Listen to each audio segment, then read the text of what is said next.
In ancient times, there were people who believed happiness was dangerous, not because it was rare, but because it was too powerful to survive. They spoke of a bird whose song did not wound the body, it erased the soul's weight. They called her Alconost. She was not born of fire like the phoenix. She did not judge life and death like Caladrius. Alconost did something far more terrifying. She made humans forget. Forgot pain, forgot fear, forgot time, and sometimes forgot to return. Ancient Slavic legends say Alconost lived at the edge of the world, where sky dissolved into eternity and the sea no longer reflected the past. Her body was that of a radiant bird, feathers glowing like morning light after a storm. But her face was human, calm, beautiful, almost merciful. When Alconost sang, the wind stopped listening to itself, trees leaned closer, even the sea softened its voice. And humans? Humans wept, not from sadness, but from a joy so deep it hurt. Those who heard her song said it felt like remembering a life they had never lived, a happiness so complete that the heart did not know how to hold it. Mothers dropped their baskets, warriors lowered their swords, kings forgot their crowns, because Alconost's song did not entertain, it unmade you. The legends say her voice carried paradise itself, a sound that dissolved regret and silenced memory. For a few moments, the listener felt no loss, no future, no burden, only peace. But peace has a price. Some listeners never returned from that moment. They stood still, eyes wet, smiling, until time passed without them.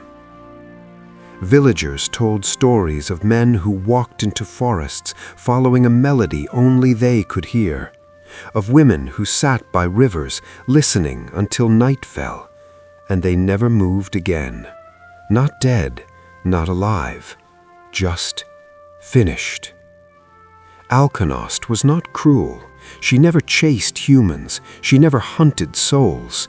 She simply sang, and humans chose to listen.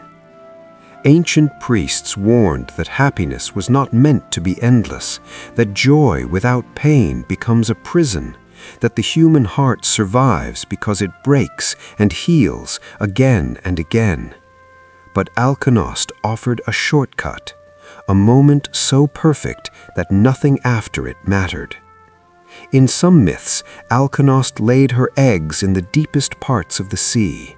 During those days, storms vanished, the world became quiet, as if nature itself held its breath, listening.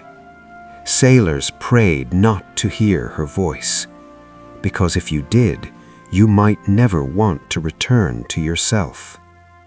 Artists believed Alconost's song was the source of all beauty, that every melody humans created was only a broken echo of her voice, that music exists because humanity once heard perfection and spent the rest of history trying to remember it.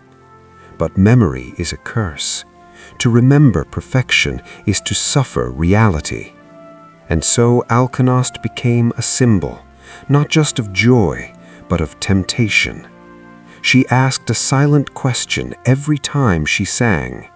Are you strong enough to feel happiness and still choose to live? Some legends say Alconost cried as she sang, that she knew what her voice did, that her own immortality was a punishment, forced to offer paradise but never enter it herself. Others say she sang because silence hurt more, because eternity without connection is its own kind of suffering. Alconost reminds us of a truth ancient cultures understood deeply, that humans are not meant to stay happy forever, that pain gives joy its meaning, that sorrow sharpens beauty, and that escaping life completely is not healing, it is surrender. Even today, when music makes us cry without knowing why, when a song pulls us back to a feeling we can't name, when happiness feels overwhelming, some say that is Alconost, still singing, still asking, still waiting to see who will return and who will stay.